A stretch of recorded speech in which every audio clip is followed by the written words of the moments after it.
നമുക്ക് ചുറ്റും ഒരുപാട് പേര് ഇപ്പം കുഴഞ്ഞു വീണ് മരിക്കുന്ന ഒരു സാഹചര്യം നിലവിലുണ്ട്. ഈ ഒരു സാഹചര്യം എന്തുകൊണ്ടാണെന്നാണ് ഡോക്ടർ കരുതുന്നത്? ശ്വാസം കഴിക്കുന്നില്ല, പൾസും കിട്ടുന്നില്ല, വിളർത്ത് ഇരിക്കണം. അപ്പോൾ ഇത് കാർഡിയാക് അറസ്റ്റാണ്, സംഭവിക്കുകയാണ്, നിങ്ങളുടെ കൺമുന്നിൽ വെച്ച് സംഭവിക്കുകയാണ്. നമ്മൾ സെക്കൻഡുകൾക്കുള്ളിൽ ആക്ഷൻ എടുത്തിട്ടില്ലെങ്കിൽ ആ വ്യക്തി പിന്നെ ഉണ്ടാവില്ല. ആക്ച്വലി ഹൃദയത്തിൻ്റെ പമ്പിംഗ് ആണ് നമ്മുടെ ആയുസ്. പമ്പിംഗ് കുറയാന്ന് പറഞ്ഞാൽ ആയുസ് കുറയാന്നുള്ളത്. പമ്പിങ്ങിനെ പ്രിസർവ് ചെയ്യുക എന്നുള്ളതാണ് നമ്മുടെ ഹാർട്ട് അറ്റാക്കിൻ്റെയും അതുപോലെ ആ കാർഡിയോളജിയിലെ എല്ലാ ട്രീറ്റ്മെൻറ്റിൻ്റെയും പ്രാഥമിക ലക്ഷ്യം. ഇപ്പോൾ പറഞ്ഞു കേൾക്കുന്ന ഒരു കാര്യം, പോസ്റ്റ് കോവിഡ് ആളുകൾ കുഴഞ്ഞു വീണ് മരിക്കുന്നതിന് എണ്ണം കൂടിയിട്ടുണ്ട് എന്നാണ്. അത് ഹാർട്ട് അറ്റാക്ക് ആകാം, കാർഡിയാക് അറസ്റ്റ് ആകാം. ഈ പ്രചാരണത്തിൽ എന്തെങ്കിലും വാസ്തവമുണ്ടോ? എല്ലാ വാക്സിനുകൾക്കും എല്ലാ മരുന്നുകൾക്കും സൈഡ് എഫക്റ്റ് ഉണ്ട്. ഇത് രക്തം കട്ട പിടിക്കുന്നതിൻ്റെ സ്പീഡ് കൂട്ടാൻ ചില വാക്സിനുകൾക്ക് ഉണ്ടെന്നുള്ള വളരെ ക്ലിയർ ആയിട്ട് മെഡിക്കൽ സയൻസിലുണ്ട്. ഹാർട്ട് അറ്റാക്ക് വരുന്നവരുടെ ആവറേജ് ഏജ് ഇപ്പോൾ ഇങ്ങനെ കുറഞ്ഞു വരുന്നുണ്ട്. അതൊരു യാഥാർത്ഥ്യം തന്നെയാണ്. പണ്ടത്തെ ഒരു ജോലി എന്ന് പറയുന്നത് 9 to 6 ആണെങ്കിൽ, ഒരു ഓഫീസ് ജോലിയാണെങ്കിൽ 6 മണിക്ക് ഓഫീസ് കഴിഞ്ഞതിന് ശേഷം അദ്ദേഹം പിന്നെ ഓഫീസിലില്ല. ഇപ്പോൾ നിങ്ങൾ ഉറങ്ങുന്ന സമയത്ത് മൊബൈൽ ഓഫ് ആക്കുന്നത് വരെ നിങ്ങൾ വർക്ക് ചെയ്യുകയാണ്. ബാഡ് ഫുഡിൻ്റെ അവൈലബിലിറ്റി നിങ്ങളുടെ വിരൽത്തുമ്പിലാണ്. ആപ്പുകളുടെ മത്സരമാണ് ബാഡ് ഫുഡ് നിങ്ങളുടെ അടുത്ത് എത്താൻ. ജനിതകപരമായ കാര്യങ്ങൾ നമുക്ക് മാറ്റാൻ പറ്റില്ല, പക്ഷേ ജീവിതശൈലിയിലുള്ള മാറ്റങ്ങൾ പലതും അഡാപ്റ്റ് ചെയ്ത് കഴിഞ്ഞാൽ നമുക്കതിനെ നേരത്തെ വരുന്നതിനെ കുറച്ചുകൂടെ ഡിലേ ചെയ്യാൻ പറ്റും. ഹൃദയത്തിൻ്റെ ഇമോഷണലും ഫിസിയോളജിക്കലുമായിട്ടുള്ള പൊസിഷനിങ്ങിനെ കുറിച്ചാണ് നമ്മൾ ഈ ആഴ്ചത്തെ വല്ലാത്തൊരവധിയിൽ പറഞ്ഞു വെച്ചത്. ഈ വിഷയത്തിൽ വളരെ ഗൗരവമുള്ള പല കാര്യങ്ങളും ഇനിയും നമ്മൾ അറിയേണ്ടതുണ്ട്. ഈ വിഷയത്തെക്കുറിച്ച് നമ്മളോട് സംസാരിക്കാൻ ഇപ്പോൾ നമ്മുടെ കൂടെയുള്ളത് കോഴിക്കോട് മൈത്ര ആശുപത്രിയിലെ കാർഡിയോളജി വിഭാഗം മേധാവിയായിട്ടുള്ള ഡോക്ടർ ഷഫീഖ് മാട്ടുമ്പലാണ്. Welcome to the show sir. Thank you. നമുക്ക് ചുറ്റും ഒരുപാട് പേര് ഇപ്പം കുഴഞ്ഞു വീണ് മരിക്കുന്ന ഒരു സാഹചര്യം നിലവിലുണ്ട്. അപ്പം അത് ജിമ്മിൽ വ്യായാമം ചെയ്യുമ്പോഴാകാം, അല്ലെങ്കിൽ സ്വന്തം കല്യാണത്തിനാകാം, ഒരുപക്ഷെ ഒരു ആർട്ടിസ്റ്റ് അയാളുടെ പെർഫോമൻസ് സ്റ്റേജിൽ നടത്തുമ്പോഴാകാം. മരിക്കുന്നത് പലരും ചെറുപ്പക്കാരാണ്. അപ്പം ഈ ഒരു സാഹചര്യം എന്തുകൊണ്ടാണെന്നാണ് ഡോക്ടർ കരുതുന്നത്? അപ്പോൾ ഇത് തുടങ്ങുമ്പോൾ തന്നെ എനിക്ക് ആദ്യം പറയാനുള്ളത്, നമ്മളിവിടെ 2 കാര്യങ്ങളാണ് ഇന്ന് ഡീൽ ചെയ്യുന്നത്. ഒന്ന് ഹൃദയാഘാതം, ഒന്ന് ഹൃദയസ്തംഭനം. ഹൃദയാഘാതം എന്ന് പറയുന്നത് ഹാർട്ട് അറ്റാക്ക്, നമ്മുടെ നെഞ്ചുവേദനയോടുകൂടി ഹാർട്ടിൻ്റെ കൊറോണറി ആർട്ടറിയിൽ രക്തക്കട്ട വന്ന് ബ്ലോക്ക് വരുമ്പോൾ ഉണ്ടാകുന്നതാണ് ഹൃദയാഘാതം. ഹൃദയസ്തംഭനം എന്ന് പറയുന്നത് സ്തംഭനമാണ്, അറ്റാക്ക് എന്ന് വെച്ചാൽ അത് വളരെ സെക്കൻഡുകൾക്കുള്ളിൽ ഹാർട്ട് നിന്നു പോകുന്നു. പല കാരണങ്ങളുണ്ടാകാം. ഇത് രണ്ടും ആക്ച്വലി കൺഫ്യൂസിംഗ് ആണ്. ഇത് രണ്ടും ഒന്നല്ല. അപ്പോൾ നമുക്ക് നാടൻ ഭാഷയിൽ പറഞ്ഞാൽ ഒരു ഇലക്ട്രിക്കൽ വയറിംഗ് സിസ്റ്റം ഉണ്ട്, ഒരു പ്ലംബിംഗ് സിസ്റ്റം ഉണ്ട്. പ്ലംബിംഗ് സിസ്റ്റത്തിനാണ് കേടെങ്കിൽ ഹാർട്ട് അറ്റാക്ക് വരും. ഹൃദയത്തിലെ രക്തക്കുഴലിൽ ബ്ലോക്ക് വരുന്നു, രക്തപേശികളിലേക്കുള്ള രക്തയോട്ടം നിൽക്കുന്നു, വേദന അനുഭവിക്കുന്നു, അതിനുള്ള ചികിത്സ തേടുന്നു. എന്നാൽ ഹൃദയത്തിൻ്റെ ഇലക്ട്രിക്കൽ സിസ്റ്റത്തിനാണ് പ്രശ്നമെങ്കിൽ ഒന്നുകിൽ ഹൃദയം മിടിപ്പ് വളരെ കുറഞ്ഞ് പെട്ടെന്ന് തന്നെ ഹാർട്ടിൽ നിന്ന് പോകാം, വളരെ ക്രമാതീതമായി കൂടി വെൻട്രിക്കുലർ ഫിബ്രിലേഷൻ എന്ന് പറയുന്ന അവസ്ഥയിലേക്ക് പോയാലും ഹാർട്ട് പെട്ടെന്ന് വീഴും. ഇത് രണ്ടുമാണ് ഹൃദയസ്തംഭനം ഉണ്ടാകുന്നത്. ഇത് രണ്ടും തമ്മിൽ ബന്ധമുണ്ടോ എന്ന് ചോദിച്ചു കഴിഞ്ഞാൽ ആക്ച്വലി ഹൃദയാഘാതം ഹൃദയസ്തംഭനത്തിന് കാരണമാകാം. ഇൻഫാക്ട് ഹാർട്ട് പെട്ടെന്ന് നിന്നു പോകാനുള്ള ഏറ്റവും കൂടുതലായിട്ടുള്ള കാരണം ഹാർട്ട് അറ്റാക്ക് തന്നെയാണ്. ചോദ്യത്തിലേക്ക് കടന്നു വരാം. യുവാക്കളായ ആളുകൾ പലരും കുഴഞ്ഞു വീണ് മരിക്കുന്നു. നമ്മൾ ജിമ്മിലും ബാഡ്മിൻ്റൺ കളിക്കുന്ന കോർട്ടിലും അതുപോലെ നേരത്തെ പറഞ്ഞ പോലെ വിവാഹ വേദികളിലൊക്കെ ഉണ്ടാവുകയാണ്. അപ്പോൾ ഇത് ഒരു മോശമായ ജീവിതശൈലി കൊണ്ടുണ്ടായതാണോ അല്ലെങ്കിൽ വേറെ എന്തെങ്കിലും ഉണ്ടോ എന്നുള്ളതാണ്. അവിടെയാണ് ഈ പറഞ്ഞ രണ്ടിനും പ്രസക്തിയുണ്ട്. ഹാർട്ട് അറ്റാക്ക് സാധാരണഗതിയിൽ വരുന്നതിന് പല കാരണങ്ങളുണ്ട്. നമ്മുടെ ജനിതകപരമായ കാരണങ്ങളുണ്ട്. ജീവിതശൈലിയിലുണ്ടാകുന്ന മാറ്റങ്ങൾ കൊണ്ട് അതിൻ്റെ സ്പീഡ് കൂടാം, നേരത്തെ വരാം. നമ്മുടെ രക്തത്തിൽ കാണുന്ന അമിതമായ ചീത്ത കൊളസ്ട്രോളിൻ്റെ അളവ്, പ്രമേഹം കൺട്രോൾ ഇല്ലെങ്കിൽ, പ്രഷർ കൺട്രോൾ ഇല്ലെങ്കിൽ, പുകവലി, പിന്നെ മറ്റ് പല ജനിതക കാരണങ്ങൾ കൊണ്ടും സാധാരണ പ്രായമായവർക്ക് മാത്രം വന്നിരുന്ന അതെറോസ്ക്ലറോസിസ് അഥവാ ഹൃദയ ധമനികളിൽ കൊഴുപ്പടിയുന്ന അവസ്ഥ ഇപ്പോൾ നേരത്തെ വരികയാണ്. ജീവിതശൈലി കൊണ്ട് മാത്രമാണോ അത് വരുന്നത്? അല്ല, പല കാരണങ്ങളുണ്ട്. ജീവിതശൈലി അതിൽ ഒരു കാരണം മാത്രമാണ്. ജനിതകപരമായിട്ട് സൗത്ത് ഏഷ്യൻസ്, നമ്മൾ ഇന്ത്യൻസും അതുപോലെ അതിൽ ദക്ഷിണേന്ത്യക്കാർക്കും ഈ ചെറിയ ശരീരപ്രകൃതിയുള്ള ആളുകൾക്ക് ഈ കൊറോണറി ആർട്ടറി ഡിസീസ് വളരെ കൂടുതലായിട്ട് മറ്റ് സമൂഹത്തെക്കാൾ ഉണ്ടെന്ന് വളരെയധികം പഠനങ്ങളിൽ കണ്ടെത്തിയിട്ടുണ്ട്. അതിൽ ഈ സ്മോൾ പാർട്ടിക്കിൾ LDL, അതുപോലെ തന്നെ ചെറിയ രക്തക്കുഴലുകൾ, ചെറിയ സൈസുള്ള രക്തക്കുഴൽ, ഇങ്ങനെ പല ഘടകങ്ങളും കണ്ടെത്തിയിട്ടുണ്ട്. എന്തു തന്നെ ആയിക്കഴിഞ്ഞാലും ജനിതകപരമായ കാര്യങ്ങൾ നമുക്ക് മാറ്റാൻ പറ്റില്ല, പക്ഷേ ജീവിതശൈലിയിലുള്ള മാറ്റങ്ങൾ പലതും അഡാപ്റ്റ് ചെയ്ത് കഴിഞ്ഞാൽ നമുക്കതിനെ നേരത്തെ വരുന്നതിനെ കുറച്ചുകൂടെ ഡിലേ ചെയ്യാൻ പറ്റും. അപ്പോൾ ഹാർട്ട് അറ്റാക്ക് വരാനുള്ള കാരണങ്ങൾ നമുക്ക് നേരിട്ട് കണ്ടുപിടിക്കാൻ പറ്റും. അത് വരാതിരിക്കാനുള്ള പല പ്രിക്കോഷൻസും നമുക്ക് എടുക്കാൻ പറ്റും. അത് വരുന്നുണ്ടോ എന്ന് ചെക്കപ്പുകളിലൂടെ നേരത്തെ കണ്ടെത്താൻ പറ്റും. അപ്പോൾ ഒരു സ്മാർട്ടായിട്ടുള്ള ആൾ ചെയ്യേണ്ടത് ഹാർട്ട് അറ്റാക്ക് വരുന്നതിന് മുമ്പേ ബ്ലോക്ക് വരുന്നുണ്ടെങ്കിൽ അതിന് ട്രീറ്റ് ചെയ്യുക, ഹാർട്ട് അറ്റാക്ക് വരുന്നത് തടയുക എന്നുള്ള. ഹൃദയ സ്തംഭനത്തിൻ്റെ അവസ്ഥ കണ്ടുപിടിക്കാൻ വിഷമമാണ്. കാരണം പലപ്പോഴും സ്ട്രക്ചറലി, അതായത് ഹാർട്ടിൻ്റെ ഭിത്തികളിലും കൊറോണറി ആർട്ടറികളിലും ഒന്നും ഒരു അസുഖമില്ലാത്തവരും ഹൃദയമിടിപ്പിൻ്റെ താളപ്പിഴ കൊണ്ട് പെട്ടെന്ന് കുഴഞ്ഞു വീണ് മരിക്കുക. അതാണ് ഹൃദയസ്തംഭനം. അരിത്മിയ, വെൻട്രിക്കുലർ അരിത്മിയകൾ കാരണം ഉണ്ടാവാം. ഹൃദയത്തിൻ്റെ മിടിപ്പിലെ താളപ്പിഴ നമുക്ക് പ്രവചിക്കാൻ കുറച്ച് പ്രയാസമാണ്. കുറേ ജനിതക രോഗങ്ങളുണ്ട് ഇങ്ങനെ ഉണ്ടാവുന്നത്. ഉദാഹരണത്തിന് ഒരു ഫാമിലിയിൽ ഇതുപോലെ ഒരു സഡൻ ഡെത്തിൻ്റെ ഹിസ്റ്ററി ഉണ്ടെങ്കിൽ നമുക്ക് പല ജനറ്റിക് ടെസ്റ്റ് വഴി കണ്ടുപിടിക്കാൻ പറ്റും. അപ്പോൾ ചില ആളുകൾക്ക് അതിൻ്റെ സൂചന ലക്ഷണങ്ങൾ ചില ECGയിൽ ഉണ്ടാവും. അങ്ങനത്തെവർക്ക് നമ്മൾ ഈ ഷോക്ക് കൊടുക്കുന്ന മെഷീനുണ്ട്, ഇംപ്ലാന്റബിൾ ഷോക്ക് കൊടുക്കുന്ന മെഷീനുണ്ട്, ICD അഥവാ ഇംപ്ലാന്റബിൾ കാർഡിയോവെർട്ടർ ഡീഫിബ്രിലേറ്റർ എന്ന് പറയും. അതൊരു പേസ് മേക്കർ പോലെ നമ്മുടെ തൊലിയുടെ അടിയിൽ പിടിപ്പിക്കുന്നതാണ്. അതിലൊരു ആൽഗോരിതം ഉണ്ട്, ഹൃദയത്തിൻ്റെ താളപ്പിഴ അത് കണ്ടുപിടിക്കുക, അത് ഷോക്ക് കൊടുക്കുകയും ചെയ്യും. ഒരു ആശുപത്രിയിലേക്ക് എത്തേണ്ട സമയം വരെ അത് നമുക്ക് കാത്തിരിക്കേണ്ട ആവശ്യമില്ല. ഇത് വളരെ പ്രചാരത്തിലുണ്ട്. വളരെ റെഗുലറായിട്ട് നമ്മുടെ പല രോഗികളും ഈ ചികിത്സയ്ക്ക് വിധേയമാവുന്നുണ്ട്. അപ്പോൾ ഏതാണ് വേണ്ടത് എന്നുള്ളതിൻ്റെ റിസ്ക് കണ്ടുപിടിച്ച് അതുപോലെ ഇതിനുള്ള സാധ്യതകൾ വരാനുണ്ടോ എന്ന് നേരത്തെ കണ്ടുപിടിക്കുന്നതാണ് ഏറ്റവും ബുദ്ധിമുട്ട്. ഡോക്ടർ, ഇപ്പം എന്തൊക്കെ തരത്തിൽ ഇത് ഉണ്ടാകാമെന്ന് പറഞ്ഞു. നമ്മൾ സാധാരണക്കാർക്ക് ഈ തരങ്ങളൊന്നും അറിയില്ല, പക്ഷെ നമ്മുടെ മുന്നിൽ ഒരാൾ കുഴഞ്ഞു വീണു എന്ന് നമുക്ക് മനസ്സിലാവും. അതൊരു കാർഡിയാക് പ്രശ്നമാണെന്ന് സസ്പെക്ട് ചെയ്ത് കഴിഞ്ഞാൽ ഉടനടി നമ്മൾ എന്താണ് ചെയ്യേണ്ടത്? ഇതിൻ്റെ ഒരു ടൈം അല്ലെങ്കിൽ മോഡ് ഓഫ് ട്രാൻസ്പോർട്ട് ഇതൊക്കെ എന്തായിരിക്കും? ഇത് വളരെ പ്രായോഗികമായ ഒരു ക്വസ്റ്റ്യനാണ്. എൻ്റെ ഒരു പേഴ്സണൽ അഭിപ്രായത്തിൽ ഓരോ വ്യക്തിയും, നമ്മുടെ നാട്ടിൽ ഓരോ വ്യക്തിക്കും ആവശ്യം വേണ്ട ഒരു സ്കിൽസിലൊന്നാണ് ഈ ഒരു CPR ചെയ്യേണ്ട സ്കിൽ.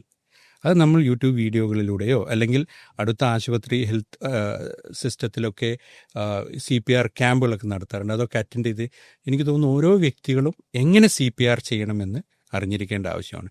ഇപ്പോൾ സ്കൂളിലെ കരിക്കുലത്തിലൊക്കെ CPR വരുന്നുണ്ട്. എനിക്ക് പലപ്പോഴും ഹോസ്പിറ്റലിലും കാഷ്വാലിറ്റിയിലും സ്കൂളിൽ നിന്ന് സമീപത്തുള്ള സ്കൂളിൽ നിന്നുള്ള കുട്ടികൾ വരാറുണ്ട്. ഒരു വ്യക്തി നമ്മുടെ കൺമുന്നിൽ വെച്ച് പെട്ടെന്ന് കുഴഞ്ഞു വീഴുകയാണെങ്കിൽ അതിൻ്റെ അർത്ഥം അദ്ദേഹത്തിന് ഒന്നുകിൽ തലച്ചോറിലേക്കുള്ള ബ്ലഡ് സർക്കുലേഷൻ സഡൻലി നിന്നു, അല്ലെങ്കിൽ ഹാർട്ടിൻ്റെ പ്രവർത്തനം സഡൻലി നിന്നു. നമ്മൾ ഉടനെ ചെന്ന് അദ്ദേഹത്തെ നോക്കേണ്ടത് പരിക്കുകളൊന്നുമില്ല എന്ന് ഉറപ്പുവരുത്തിയതിന് ശേഷം ശ്വാസം എടുക്കുന്നുണ്ടോ, ഈ കരോട്ടിഡ് പൾസ്, ഇതാണ് ഏറ്റവും ലാസ്റ്റ് പോകുന്ന പൾസ്, കരോട്ടിഡ് ഭാഗത്ത് ഹൃദയമിടിപ്പ് ഫീൽ ചെയ്യാൻ പറ്റുന്നുണ്ടോ നോക്കുക. ശ്വാസം കഴിക്കുന്നില്ല, പൾസും കിട്ടുന്നില്ല, വിളർത്ത് ഇരിക്കുകയാണ്. അപ്പോൾ ഇത് കാർഡിയാക് അറസ്റ്റാണ്, സംഭവിക്കുകയാണ്, നിങ്ങളുടെ കൺമുന്നിൽ വെച്ച് സംഭവിക്കുകയാണ്. നമ്മൾ സെക്കൻഡുകൾക്കുള്ളിൽ ആക്ഷൻ എടുത്തിട്ടില്ലെങ്കിൽ ആ വ്യക്തി പിന്നെ ഉണ്ടാവില്ല. ഉടനെ തന്നെ ചെയ്യേണ്ടത് നമ്മൾ ഹൃദയത്തിൻ്റെ പൾസിനെ വരുന്നത് വരെ CPR തുടങ്ങുക എന്നാണ്. CPR എന്ന് പറയുന്നത് കാർഡിയോ പൾമണറി റെസിസ്റ്റേഷനാണ്. ഹൃദയമിടിപ്പിനും ശ്വാസകോശത്തിനും റെസിസ്റ്റേറ്റ് ചെയ്യുക എന്നുള്ളതാണ്. ഹൃദയത്തിൻ്റെ റെസിസ്റ്റേഷന് വേണ്ടി നമ്മൾ ചെയ്യുന്നതാണ് എക്സ്റ്റേണൽ കാർഡിയാക് മസാജ്.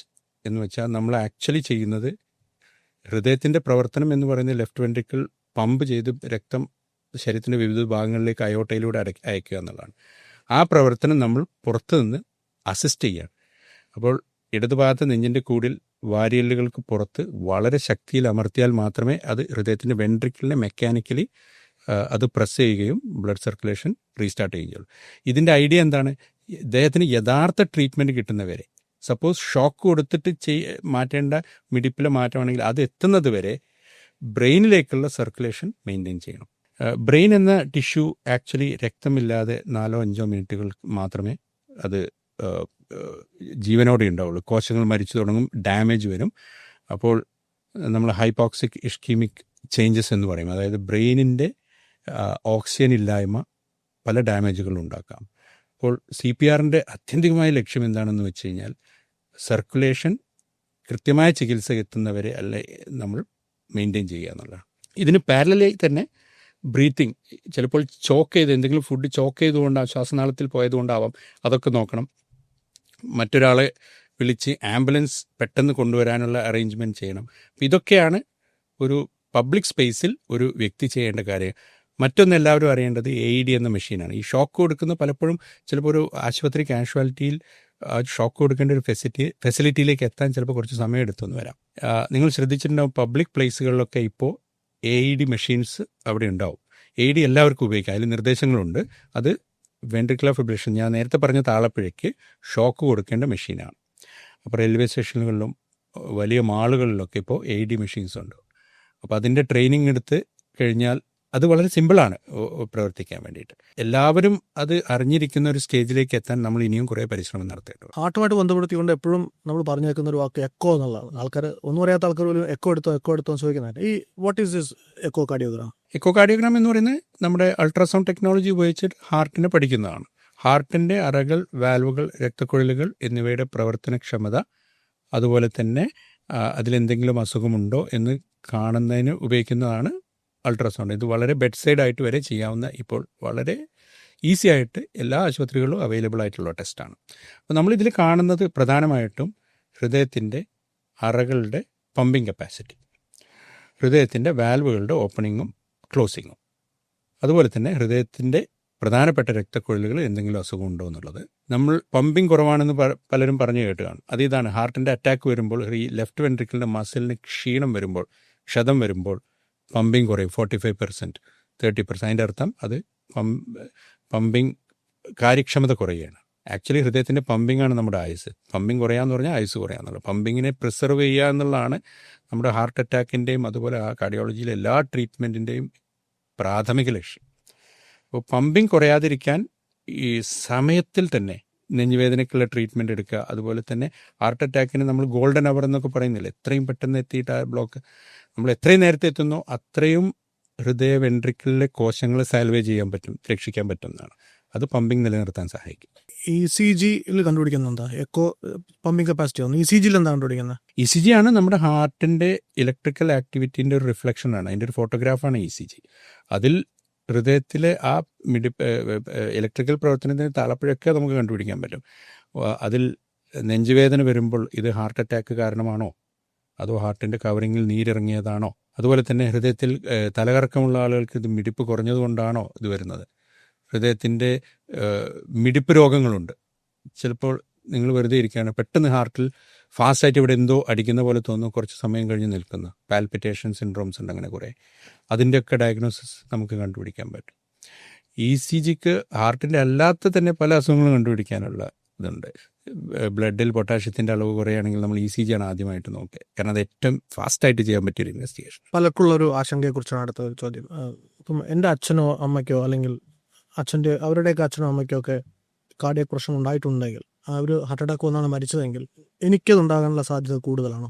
ഞാൻ നേരത്തെ പറഞ്ഞ പോലെ ജനിതകപരമായ കാരണങ്ങൾ ഇതിൽ വളരെ പങ്കുവഹിക്കുന്നുണ്ട്. ഹൃദയാഘാതം, ഹാർട്ട് അറ്റാക്ക് വരുന്ന, അതുപോലെ ബ്ലോക്ക് വരുത്താൻ വേണ്ടിയിട്ട് നമ്മുടെ നമ്മുടെ ജീവിതശൈലി രോഗങ്ങൾക്കൊപ്പം തന്നെ ജനിതകപരമായ കാരണങ്ങളും അതിനൊരു കാരണമാണ്. നമ്മുടെ ഫാമിലിയിൽ 1-2 അംഗങ്ങൾക്കുണ്ടാവുകയും അതുപോലെ തന്നെ നിങ്ങളുടെ നമ്പേഴ്സ്, അതായത് നമ്മൾ പറയുന്ന നമ്പേഴ്സ് ഉണ്ട് കുറച്ച്, ശരീരത്തിലെ രക്തത്തിലെ ചീത്ത കൊളസ്ട്രോളിൻ്റെ അളവ്, നിങ്ങളുടെ ബ്ലഡ് പ്രഷറിൻ്റെ നമ്പർ, നിങ്ങളുടെ ഷുഗറിൻ്റെ നമ്പർ, പിന്നെ നിങ്ങളുടെ അരവണ്ണം, വേസ്റ്റ് സർക്കംഫറൻസിൻ്റെ നമ്പർ, ഈ നമ്പറുകളിലൊക്കെ നമ്മുടെ ആരോഗ്യം ഒളിഞ്ഞുകിടപ്പുണ്ട്. അപ്പോൾ ഈ നമ്പറുകളിൽ 1-2 എണ്ണം അബ്നോർമൽ ആണെങ്കിൽ നമ്മുടെ റേഞ്ചിലല്ല. അതേപോലെ നിങ്ങൾ 1-2 ഫാമിലി മെമ്പേഴ്സിന് മുമ്പ് അഫക്റ്റഡ് ആണെങ്കിൽ അതിൻ്റെ അർത്ഥം നിങ്ങൾക്ക് ചെക്കപ്പ് ചെയ്യേണ്ട ടൈമായി കഴിഞ്ഞിരിക്കും. പലപ്പോഴും 40 വയസ്സൊക്കെ ആകുമ്പോൾ ഇന്ന് മുതൽ നമുക്ക് ഹെൽത്തി ആവാം. ഒരു ന്യൂ ഇയർ റെസൊല്യൂഷൻ വെച്ചു, ഇന്ന് ഞാൻ ജിമ്മിൽ ജോയിൻ ചെയ്യാൻ പോവാണ്, ഞാൻ അല്ലെങ്കിൽ ബാഡ്മിൻ്റൺ കോർട്ടിലേക്ക് പോകുന്നു, ചെക്കപ്പ് ഒന്നും ചെയ്തിട്ടില്ല. അവിടെയാണ് പ്രശ്നം വരിക. ഞാൻ 20 വയസ്സുള്ളപ്പോൾ കോളേജിൽ കളിക്കുമായിരുന്നു, ചാമ്പ്യനായിരുന്നു. പക്ഷേ പിന്നെ ജോലി തിരക്കും ജീവിതത്തിൻ്റെ തിരക്കുമായിട്ട് കുറേ കാലം എക്സസൈസ് ഉണ്ടായില്ല. 40-45 വയസ്സാകുമ്പോൾ എനിക്ക് സ്റ്റാർട്ട് ചെയ്യണം. അപ്പോൾ പലപ്പോഴും ഇതൊന്നും ചെയ്യാതെ, എന്നാൽ ഹെൽത്തിയാണ്, അതുകൊണ്ട് എനിക്കിതുവരെ ഒരു ലക്ഷണം ഉണ്ടായിട്ടില്ല. അങ്ങനെയാണ് പലപ്പോഴും നേരെ ഒരു സഡനായിട്ടൊരു ഹൈ എൻഡ് എക്സർഷന് പോകുന്നു, അപകടം സംഭവിക്കുന്നു. അപ്പോൾ നമ്മൾ ശ്രദ്ധിക്കേണ്ടത്, സാധാരണഗതിയിൽ എല്ലാവരും 40 വയസ്സിന് ആവുമ്പോൾ ഒരു പ്രോപ്പർ കാർഡിയാക് ചെക്കപ്പ് ചെയ്യേണ്ടത് അത്യാവശ്യമാണ്.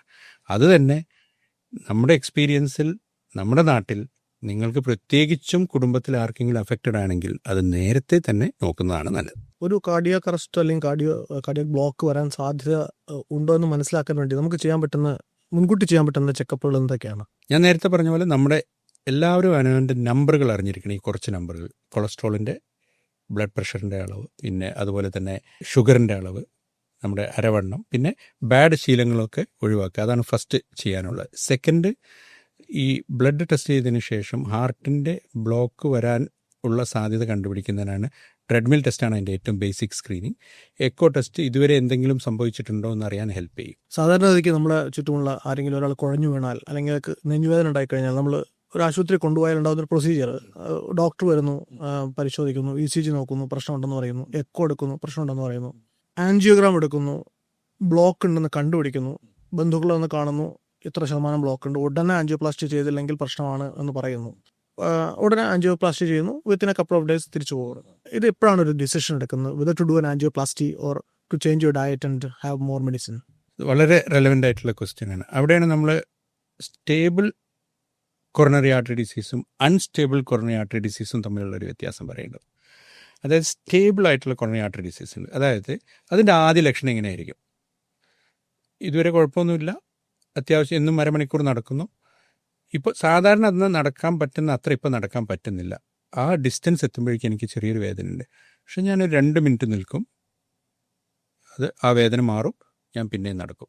അത് വളരെ കോമൺ ആയിട്ട് കാണുന്നത്. ആ ഒരു സ്റ്റേജിൽ ഹൃദയത്തിൻ്റെ രക്തക്കുഴൽ 80-90% ഒരു ബ്ലോക്ക് ഉണ്ടാവാം. ചില വ്യക്തികൾക്ക് അത് സ്റ്റേബിളായിട്ട് തന്നെ നിൽക്കും. അതിന് കുറേ ഘടനകളുണ്ട്. നമ്മുടെ ആ ഒരു രക്തക്കുഴലിൻ്റെ കൊഴുപ്പിൻ്റെ പാളികളിലുള്ള ഘടനകളിലുള്ള ഒരു പെക്യുലിയാരിറ്റിയാണത്. ചിലർക്ക് അത് പ്രോഗ്രസ് ചെയ്യില്ല. അതിന് ആസ്പിരിൻ കഴിച്ചു കഴിഞ്ഞാൽ അവിടെ രക്തം കട്ട പിടിക്കില്ല. സ്റ്റാറ്റിൻ, രക്തക്കുഴലുകളുടെ കൊളസ്ട്രോളിൻ്റെ ഗുളികയായിട്ടുള്ള സ്റ്റാറ്റിൻസ് വളരെ ഹൈ ഡോസ്, നമ്മൾ റിഗ്രഷൻ ഡോസ് എന്ന് പറയും. അതായത് ഈ പ്ലാക്കിന് ഇച്ചിരി ചുരുക്കാൻ പറ്റിയ ഡോസിൽ കഴിക്കുകയാണെങ്കിൽ അതങ്ങനെ നിൽക്കാം. പക്ഷെ അത് എല്ലാവർക്കും ഉണ്ടായിക്കൊള്ളണമെന്നില്ല.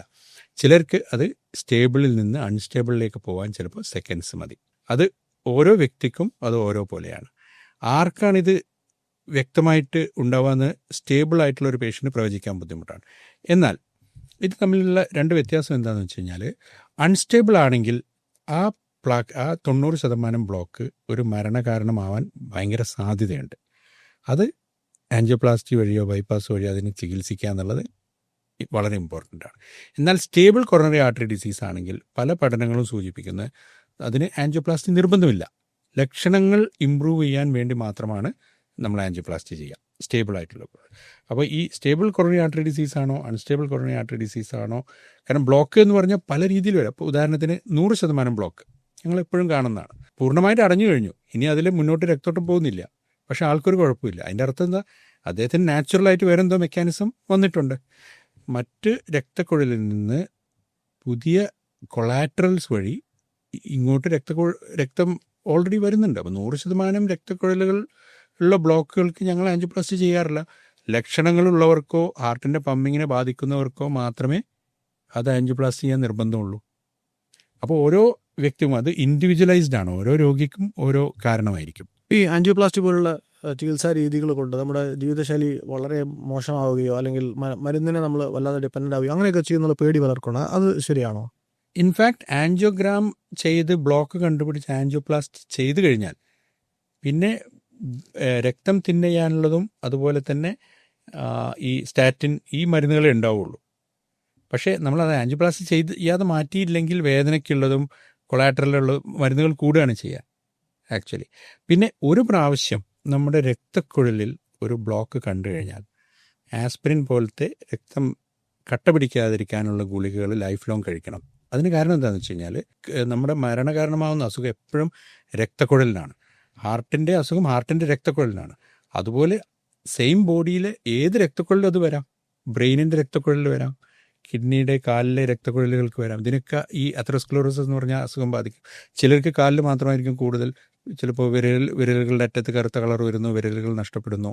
ഷുഗറുള്ളവർക്കും പുകവലിക്കാർക്കും നമ്മൾ കൂടുതലായിട്ട് കാണുന്നതാണ്. അപ്പോൾ ഈ ആസ്പിരിൻ എന്ന് പറയുന്നത് മെഡിക്കൽ ഹിസ്റ്ററിയിൽ തന്നെ വളരെ നാഴികക്കല്ലായിട്ടുള്ളൊരു കണ്ടുപിടുത്താണ്. അതായത് വളരെ കുറഞ്ഞ ഡോസിലുള്ള ആസ്പിരിൻ പ്ലേറ്റ്ലെറ്റ്, നമ്മുടെ രക്തക്കട്ട ഉണ്ടാക്കുന്ന പ്ലേറ്റ്ലെറ്റാണ്. ആ പ്ലേറ്റ്ലെറ്റിൻ്റെ അഗ്രഗേഷൻ അത് കൂടി നിൽക്കുന്നതിന് തടയുന്നു. അത് ശരിക്കും പറഞ്ഞു കഴിഞ്ഞാൽ നിങ്ങൾ ശ്രദ്ധിച്ചിട്ടുണ്ടാവും. ഇപ്പോൾ നെഞ്ചുവേദനയായിട്ട് നിങ്ങൾ ഒരു ഹോസ്പിറ്റലിൽ പോയി കഴിഞ്ഞാൽ ആദ്യം കുറച്ച് ഗുളികകൾ ഒന്നായിട്ട് തരും. അതിൽ ആസ്പിരിൻ ചവച്ചരച്ച് കഴിക്കാനാണ് പറയാം. 10 മിനിറ്റിനുള്ളിൽ ആക്ഷൻ തുടങ്ങുന്നതാണ് ഇഞ്ചക്ഷനേക്കാളും. എന്നിട്ട് റെഫർ ചെയ്ത് മറ്റൊരു ആശുപത്രിയിൽ പോകുമ്പോഴേക്കും അതിന് സ്റ്റേബിളാക്കും ആസ്പിരിൻ.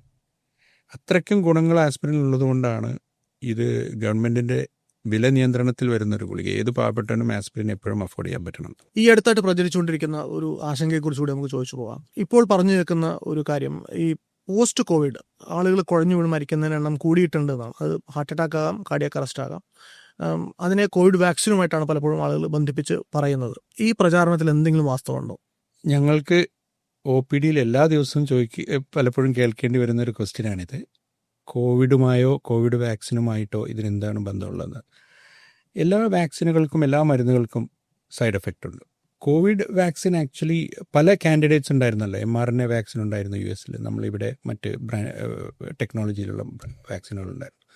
അപ്പോൾ ഒരു വാക്സിൻ്റെ സൈഡ് എഫക്റ്റ് ഉദാഹരണത്തിന് 0.02% ആണെങ്കിൽ 1000-ൽ 10,000-ൽ 1-2 ആണെങ്കിൽ പോലും അത് വളരെ നേരിയ ഒരു കോംപ്ലിക്കേഷനാണ്. അതായത് ചില വീനസ് ത്രോംബോസിസ് ഉണ്ടാവാനുള്ള കോംപ്ലിക്കേഷനാണ്. വെയിനുകൾ, ലെഗ് വെയിനിലൊക്കെ DVT ആകാനുള്ള കോംപ്ലിക്കേഷൻസ് ഒക്കെ ഉണ്ടെങ്കിൽ, കോവിഡ് വാക്സിൻ എന്താണെന്ന് വെച്ചാൽ മാസീവായിട്ട് പോപ്പുലേഷൻ എടുത്ത ഒരു വാക്സിനാണ്. നാച്ചുറലി നമ്മൾ അത്രയും നമ്പേഴ്സ് എന്തായാലും കമ്മ്യൂണിറ്റിയിൽ അതിൻ്റെ കാണും ത്രോംബോസിസ്. ഡയറക്റ്റായിട്ടൊരു ഹാർട്ട് അറ്റാക്കുമായിട്ടുള്ള പല പേപ്പറുകളും പല പഠനങ്ങളും നടത്തിയെങ്കിലും അതൊന്നും തെളിയിക്കപ്പെട്ടിട്ടില്ല ഡയറക്റ്റായിട്ട് ഇതിന് ഹാർട്ട് അറ്റാക്ക് ഉണ്ടാക്കാനുള്ള കഴിവുണ്ടോ എന്നുള്ളത്. എന്നാൽ ത്രോംബോസിസ്, അതായത് രക്തം കട്ട പിടിക്കുന്നതിൻ്റെ സ്പീഡ് കൂട്ടാൻ ചില വാക്സിനുകൾക്ക് ഉണ്ടെന്നുള്ള വളരെ ക്ലിയർ ആയിട്ട് മെഡിക്കൽ സയൻസിലുണ്ട്. അത് കൂടുതൽ വീനസ് സിരകളിലെ ത്രോംബസിനാണ് കൂടുതൽ കണ്ടിട്ടുള്ളത്. ധമനികളിൽ, ആർട്ടറികളിലെ ത്രോംബസിന് അത്ര അത് വാലിഡേറ്റഡ് അല്ല.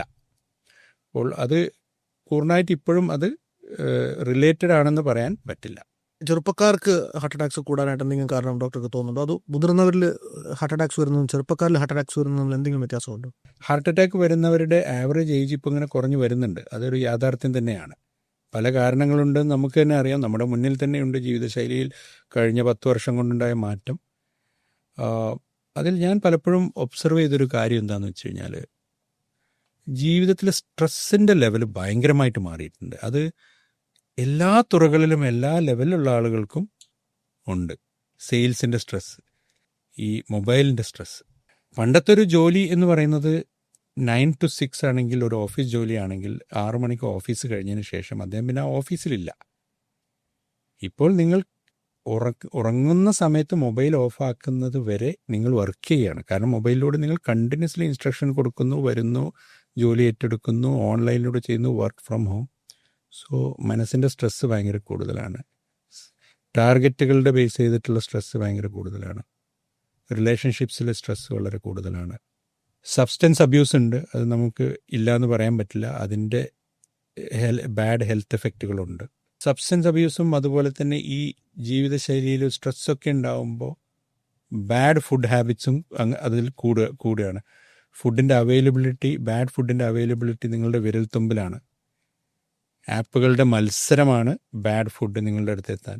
ഒരു പഠനം ഈയിടെയായിട്ട് നടത്തിയതിൽ നിങ്ങളുടെ മുന്നിലേക്ക് ഡിസ്കൗണ്ടോടുകൂടി വരുന്ന ഏറ്റവും പോപ്പുലർ ആയിട്ടുള്ള ഫുഡിൽ 85%-ലും ഏറ്റവും കൂടുതൽ ട്രാൻസ് ഫാറ്റ് അടങ്ങിയ ഫുഡുകളാണ്. അപ്പോൾ ഏറ്റവും മോശമായ ഫുഡാണ് നിങ്ങളുടെ അടുത്ത് ഏറ്റവും അടുത്ത് എത്തുന്നത്. വീട്ടിൽ നിന്നുണ്ടാക്കുന്നതിൽ നിന്ന് ആളുകൾ വളരെയധികം മൂവ് ചെയ്ത് കഴിഞ്ഞു. അതൊന്നും നല്ല ഹാബിറ്റല്ല. അതുപോലെ നമ്മൾ എന്ത് കഴിക്കുന്നു, നമ്മൾ എത്ര കഴിക്കുന്നു, ഇതൊക്കെ ഇമ്പോർട്ടൻ്റ് ആണ്. ചെറുപ്പത്തിൽ വളരുന്ന പ്രായത്തിൽ എന്തായാലും നമ്മൾ ഭക്ഷണം കഴിക്കും. പക്ഷേ അപ്പോൾ നമ്മൾ എന്ത് കഴിക്കുന്നു എന്നുള്ളത് വളരെ ഭയങ്കര ഇമ്പോർട്ടൻ്റ് ആണ്. പ്രായമാകുമ്പോൾ ഭക്ഷണത്തിൻ്റെ ക്വാണ്ടിറ്റി കുറയ്ക്കണം. നമുക്ക് അത്ര ആവശ്യമില്ല, എത്ര കാലറിയേ ഉള്ളൂ. നമ്മുടെ കാലറി എക്സ്പെൻസിനനുസരിച്ചിട്ടാണ് നമുക്ക് ഫുഡ് വേണ്ടത്. അപ്പോൾ നിങ്ങൾ എത്ര കഴിക്കുന്നു എന്നുള്ളത് ഇമ്പോർട്ടൻ്റ് ആണ്.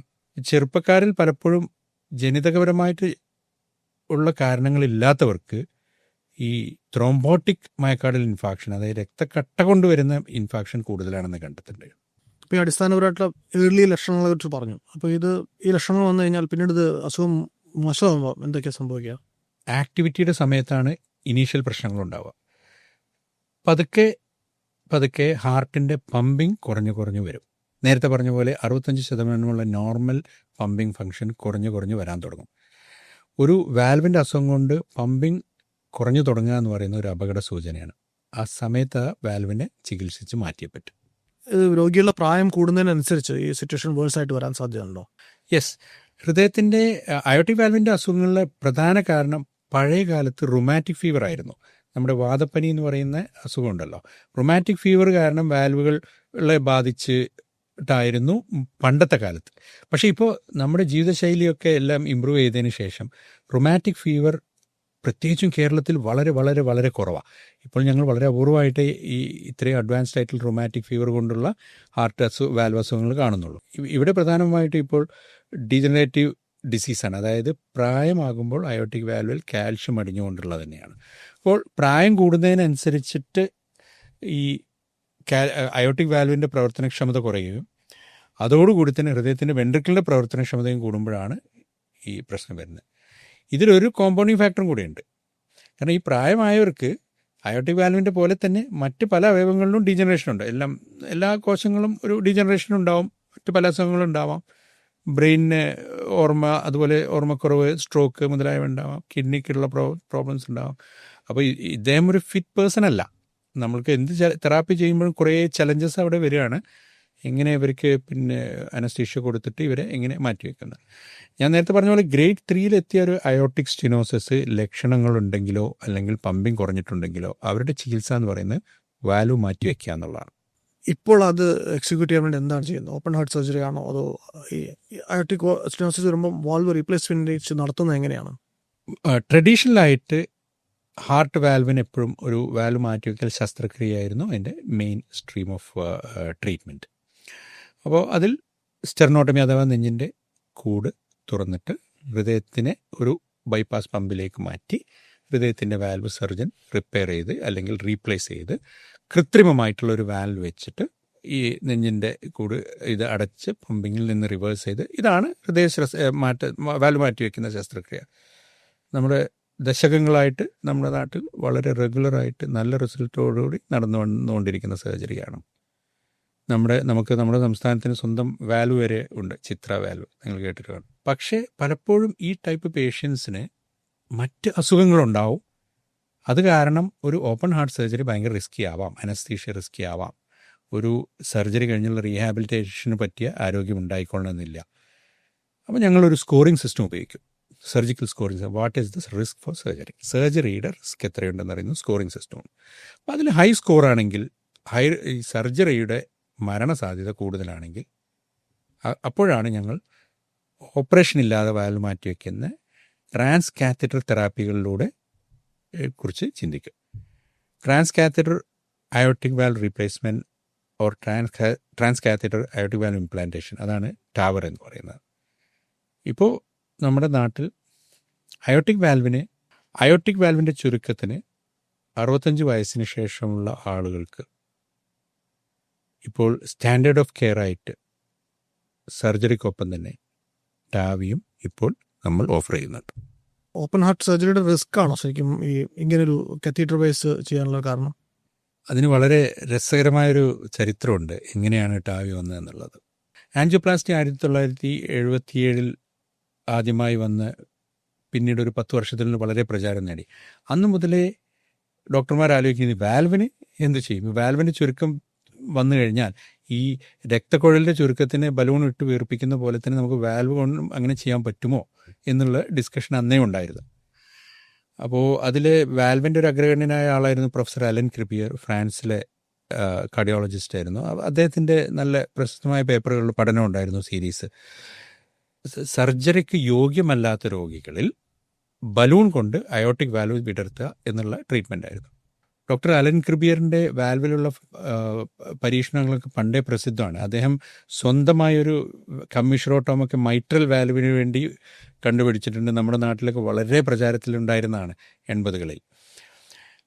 ഇദ്ദേഹത്തിൻ്റെ പഠനങ്ങളിൽ അദ്ദേഹം കണ്ടത് ബലൂൺ വെച്ച് വാൽവ് തുറക്കുമ്പോൾ റിസൾട്ട് ഇമ്മീഡിയറ്റ്ലി ഓക്കെയാണ്, പക്ഷെ കുറച്ച് കഴിഞ്ഞ് വീണ്ടും അത് രണ്ടാമത് ചുരുങ്ങി വരികയാണ്. അപ്പോഴാണ് അവരുടെ ടീം ആലോചിച്ചത് എന്തുകൊണ്ട് ഒരു മെറ്റാലിക് ഫ്രെയിമിൽ ഒരു വാൽവ് നമുക്ക് ഹാങ് ചെയ്തിട്ട് അവിടെ എന്തുകൊണ്ട് ഇത് ചെയ്തുകൂടാന്നുള്ളത്. അപ്പോൾ ആ തിയറി വാലിഡേറ്റ് ചെയ്യാൻ വേണ്ടിയിട്ട് പ്രൊഫസർ ക്രിബിയർ ചെയ്തത് ഒരു മെറ്റൽ കൊണ്ടുള്ള ഫ്രെയിം ഉണ്ടാക്കിയിട്ട് ഈ കാൽഷ്യം അടങ്ങിയ വാൽവുകളിൽ, അനിമൽ സ്റ്റഡീസിലാണ് ഇത് ചെയ്തത്, കാൽഷ്യം അടങ്ങിയ വാൽവുകളിൽ ഇത് നിക്ഷേപിച്ചിട്ട് ദിവസങ്ങളോളം ഈ വാൽവിൻ്റെ മേലെ ഈ ഹാർട്ടിനെ തൂക്കിയിടും. അതായത് ഈ കാൽഷ്യത്തിൽ ഈ മെറ്റാലിക് ഫ്രെയിം ഇത് ഇവിടെ നിൽക്കും, ഇതിവിടെ സ്റ്റേബിൾ ആണെന്ന് വാലിഡേറ്റ് ചെയ്ത് അങ്ങനത്തെ മൃഗങ്ങളുടെ പഠനങ്ങളിലായിരുന്നു. പ്രൊഫസർ ക്രിബിയറിൻ്റെ കാത്ത് ലാബ് ഞാൻ വിസിറ്റ് ചെയ്ത സമയത്ത് അദ്ദേഹം പറഞ്ഞിരുന്നു, രാത്രികാലങ്ങളിൽ മാത്രമേ, വീക്കെൻഡിൽ മാത്രമേ ഇവർക്ക് പെർമിഷനുള്ളൂ കാത്ത് ലാബിൽ കയറാൻ വേണ്ടിയിട്ട്. ഇപ്പോഴും അവിടുത്തെ കാത്ത് ലാബിൻ്റെ ഉള്ളിൽ അന്നത്തെ അനിമൽ സ്റ്റഡീസ് നടത്തിയതിൻ്റെ പിക്ചേഴ്സ് കാണാം.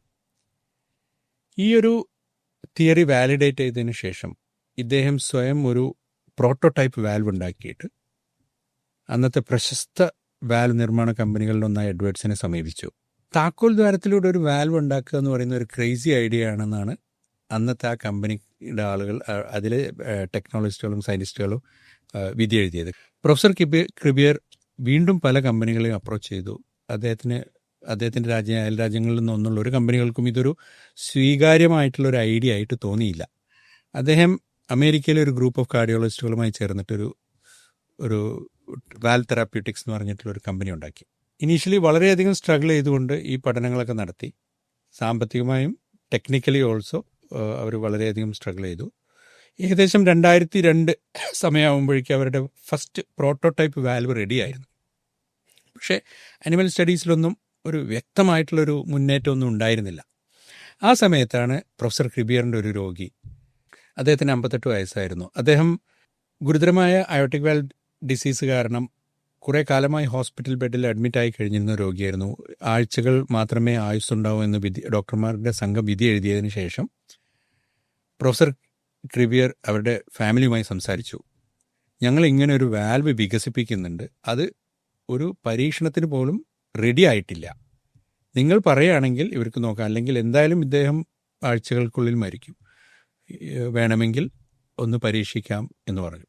അവരുടെ ഫാമിലി പെട്ടെന്ന് തന്നെ സമ്മതിച്ചു, കാരണം അവർക്ക് ആ ദുരിതം കാണാൻ ബുദ്ധിമുട്ടായിരുന്നു. 2002 ആദ്യമായിട്ട് പല അനാട്ടമിക്കൽ ചലഞ്ചുള്ള ആ രോഗിയിൽ പ്രൊഫസർ ക്രിബിയറും അദ്ദേഹത്തിൻ്റെ ടീമും ഫ്രാൻസിലെ റോൺ യൂണിവേഴ്സിറ്റി ഹോസ്പിറ്റലിൽ വെച്ച് ആദ്യമായിട്ട് ഈ ടാവി ചികിത്സ നടത്തി. എല്ലാവർക്കും അത്ഭുതം എന്ന രീതിയിൽ ആ രോഗി ദിവസങ്ങൾക്കുള്ളിൽ പെട്ടെന്ന് തന്നെ ഇമ്പ്രൂവ് ചെയ്തു. 1 മാസത്തിനുള്ളിൽ അദ്ദേഹം ആശുപത്രി വിട്ടു. 6 മാസം അദ്ദേഹം മീനിങ് ഫുൾ ആയിട്ടുള്ള ലൈഫ് ഉണ്ടായി. പിന്നെ ഇൻഫെക്ഷൻ വന്ന് മറ്റൊരു കാരണം കൊണ്ടാണ് അദ്ദേഹത്തിൻ്റെ മരണം ഉണ്ടായത്.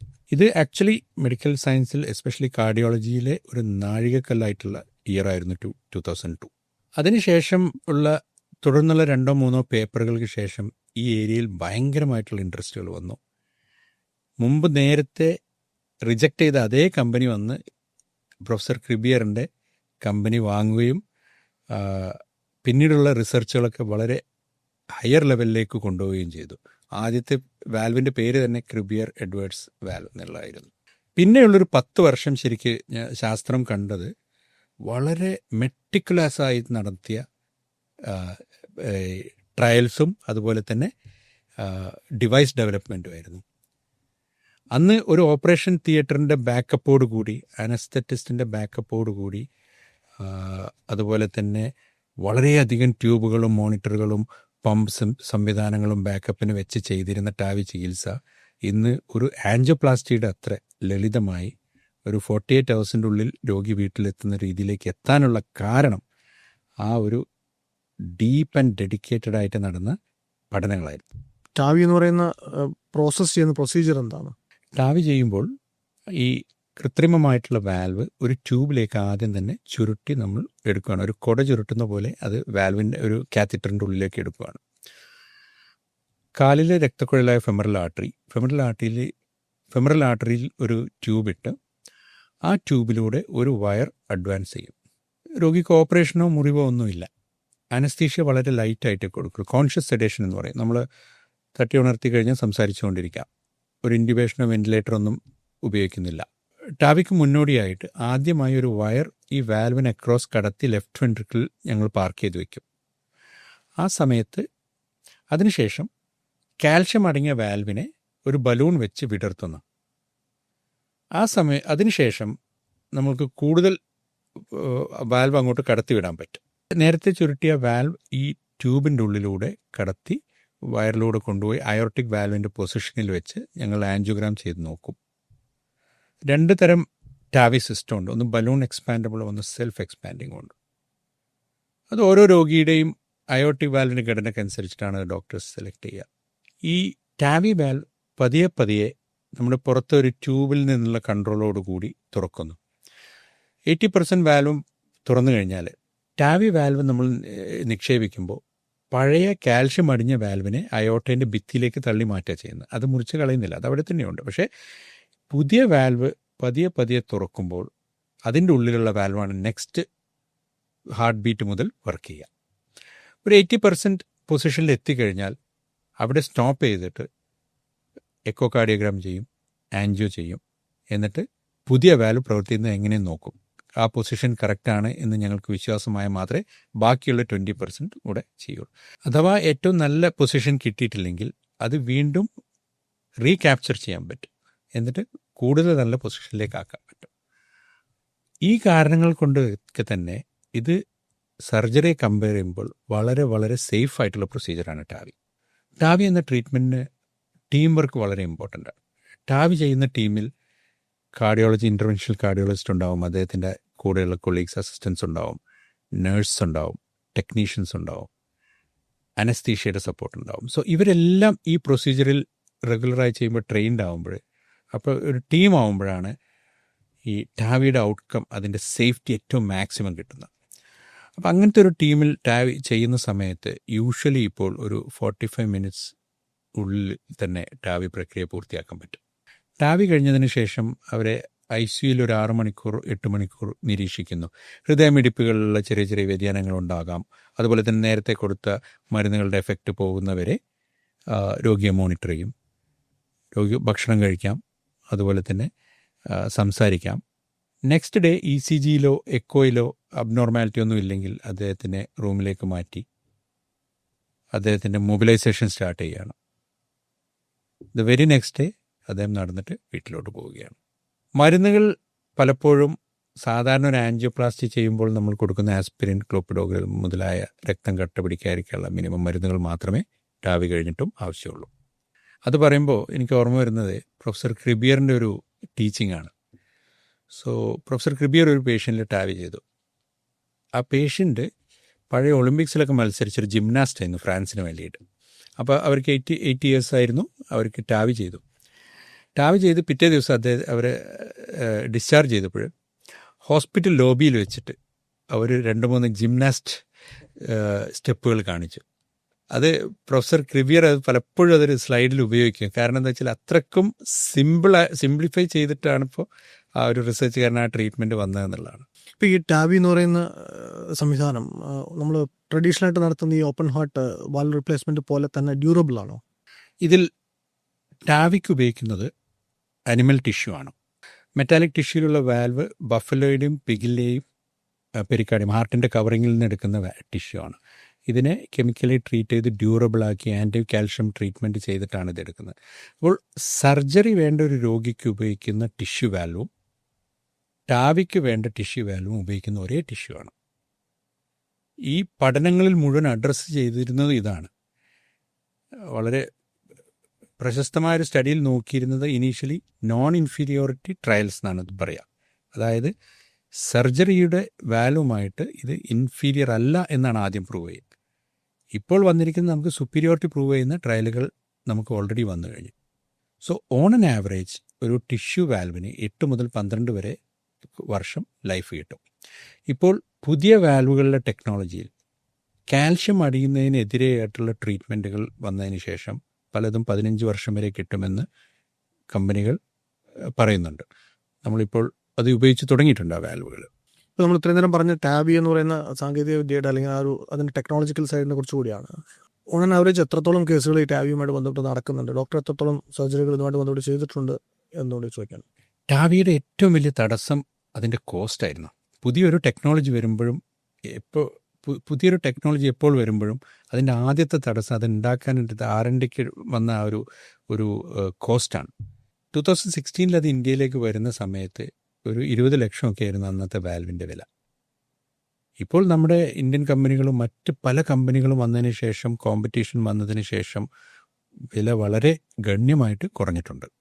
പലപ്പോഴും പല ഫൗണ്ടേഷനുകളുടെ സഹായത്തോടു കൂടിയൊക്കെ തന്നെ നമുക്ക് സാധാരണക്കാരിലേക്കും ഈ ട്രീറ്റ്മെൻറ്റ് എത്തിക്കാൻ ഇപ്പോൾ പറ്റുന്നുണ്ട്. ഈ ടാവിയെ കുറിച്ച് പറഞ്ഞ കൂട്ടത്തിൽ ഇതിപ്പം കൂടുതൽ ഏജ്ഡ് ആയിട്ടുള്ള പേഷ്യൻസിന് എത്രത്തോളം സേഫ് ആണ്? ഞാൻ നേരത്തെ പറഞ്ഞ പോലെ പലപ്പോഴും പ്രായമായവരിലാണ് ഈ അസുഖം വരിക. അതുകൊണ്ട് നമ്മൾ ട്രീറ്റ് ചെയ്യുന്ന പ്രധാന ഗ്രൂപ്പുകളും പ്രായമായവർ തന്നെയാണ്. ഇപ്പോൾ ഗൈഡ് ലൈൻ പ്രകാരം 65 വയസ്സിന് ശേഷമുള്ള രോഗികളിലൊക്കെ നമുക്ക് ടാവി ഓഫർ ചെയ്യാൻ പറ്റും. 75 വയസ്സിന് ശേഷം ടാവിയാണ് first line of treatment. Surgery സെക്കൻഡേ വരുന്നുള്ളൂ. ഞാനൊരു ഉദാഹരണം പറയാം. എനിക്കൊരു രോഗി ആംബുലൻസിൽ ട്രാൻസ്ഫർ ചെയ്തൊരു രോഗി ഉണ്ടായിരുന്നു. ഹാർട്ട് അറ്റാക്ക് ആയിട്ടാണ് അവർ ആശുപത്രിയിൽ അഡ്മിറ്റായി കുഴഞ്ഞു വീണ് വെന്റിലേറ്ററിൽ കയറിയത്. അവരുടെ ചെക്കപ്പുകൾ ചെയ്തപ്പോൾ മനസ്സിലായി അറ്റാക്ക് മാത്രമല്ല, ഇദ്ദേഹത്തിന് വാൽവ് സ്റ്റിനോസിസും കൂടെ ഉണ്ട്, അയോട്ടിക് വാൽവ് സ്റ്റിനോസും കൂടെ ഉണ്ടെന്ന് മനസ്സിലായി. ആൻജിയോഗ്രാം ചെയ്ത സമയത്ത് അവർക്ക് 89 വയസ്സായിരുന്നു.